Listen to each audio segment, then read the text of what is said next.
Në kuadër të masave për rritjen e sigurisë rrugore dhe menaxhimin e fluksit në zonat turistike, strukturat e qarkullimit rrugor në Vlorë dhe në Sarandë kanë intensifikuar kontrollet në akset kryesore urbane dhe interurbane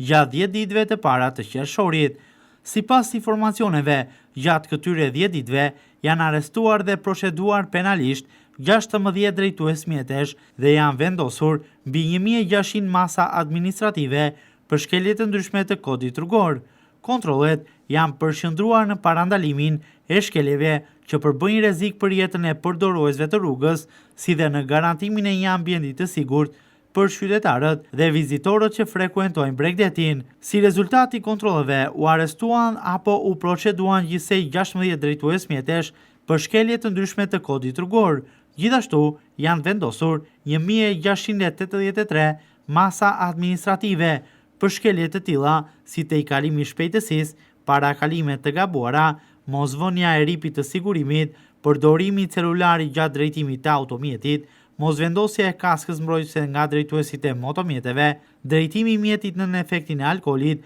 si dhe shkelje të tjera në kundërshtim me dispozitat e kodit rrugor. Strukturat e policisë rrugore do të vijojnë kontrollet e shtuara gjatë gjithë sezonit veror në të gjithë qarkun me qëllim rritjen e parametrave të sigurisë rrugore.